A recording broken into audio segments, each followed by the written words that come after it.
হাতুড়ির ঠকঠক, কড়াতের খচখচ শব্দে আর কারিগরদের নিপুণ হাতের ছোঁয়ায় এভাবেই তৈরি হচ্ছে এক একটি আস্ত নৌকা। বর্ষার পানি বাড়তে শুরু করলেই যেন প্রাণ ফিরে পায় সারি সারি সাজিয়ে রাখা কাঠের তৈরি এই ছোট ছোট নৌযানগুলো। এটি একটি ঐতিহ্যবাহী নৌকার হাট। তবে জেনে অবাক হবেন, এই নৌকার হাটের বয়স প্রায় ২০০ বছর। প্রতি বৃহস্পতিবার এখানেই বসে ব্যতিক্রমী এই নৌকার মেলা। হাটটার বয়স প্রায় ২০০ থেকে ৩০০ বছরের মতন। এখানে আমার দাদাই কাজ করছে, আমার বাপে কাজ করছে, এখন আমিও করতেছি।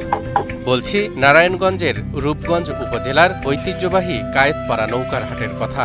এই হাটে মাত্র ৩,০০০ টাকা থেকে শুরু করে বিভিন্ন দামের নৌকা পাওয়া যায়। বিভিন্ন জায়গা থেকে লোকজন আসছে, ওনারা নৌকা কিনা নিয়ে দিতেছে, কেউ মাছ ধরতেছে, কেউ খামারের গরুর ঘাস কাটার জন্য নিতেছে, কেউ নিজের ব্যক্তিগত কাজের জন্য এই নৌকা ক্রয় করে নিয়ে তারা যাইতেছে।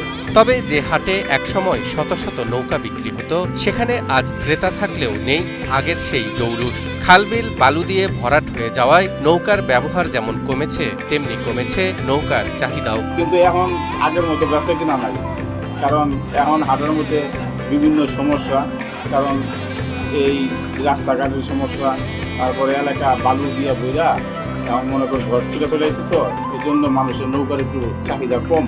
আশা নাই আর কাজ করার, কারণ এইভাবে চারিদিকে বরফ হয়ে যেতেছে না, কারণ আর পোষা নাও লাগছে মানুষের।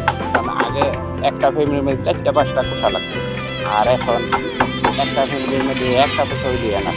নদীতে পানি না থাকলে তো আর পোষার কোনো দরকারই নেই। তবে চাহিদা কমলেও প্রয়োজন একেবারে ফুরিয়ে যায়নি। তাই তো স্থানীয়রা তো বটেই, আশপাশের বিভিন্ন জেলা থেকেও ছুটে আসেন ক্রেতারা।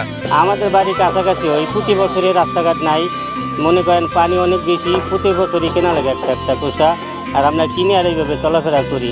পোষা কিনতে আসি, গরু ছাগলের ঘাস কাটুন, মানে দেখতে আসি হাট বেড়া দাম কেমন, এরা কোনটা দামে খাটে হেঁটে নিন আর কি। একবারে ইউনিয়নে আসছি একটা নৌকার জন্য।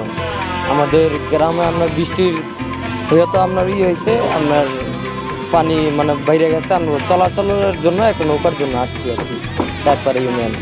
যুগের সাথে তাল মিলিয়ে যোগাযোগ ব্যবস্থার আধুনিকায়ন হচ্ছে, আর রাস্তাঘাটের এই উন্নয়নের সরাসরি প্রভাব পড়েছে নৌকার কারিগরদের জীবন ও জীবিকায়। এ কারণেই রূপগঞ্জের উপজেলা নির্বাহী অফিসার সাইফুল ইসলাম নৌকার কারিগরদেরকে বিশেষ পরামর্শ দেন। পরামর্শ থাকবে যে সময়ের সাথে তাল মিলিয়ে যারা এই পেশার সাথে সম্পর্কিত ছিলেন, তারা অন্য পেশায় যদি ট্রান্সফার হতে চান, আমরা উপজেলা প্রশাসন থেকে সর্বোচ্চ সহযোগিতা করব। কারণ নৌকার যদি উপযোগিতা না থাকে, উনি নৌকা বানিয়ে কোথাও বিক্রি করতে পারবেন না। এই জন্য আমাদের সময়ের সাথে সাথে বাস্তবতাটাকেও মেনে নিতে হবে। মানুষের প্রয়োজন আর দীর্ঘদিনের মায়ের উপর ভর করে কায়েতপাড়া হাট আজও টিকে আছে ঠিকই, কিন্তু খালবিল আর নৌপথ যদি বাঁচিয়ে রাখা না যায়, তবে ২০০ বছরের এই ইতিহাস আগামী প্রজন্মের কাছে কেবলই গল্প হয়ে থাকবে।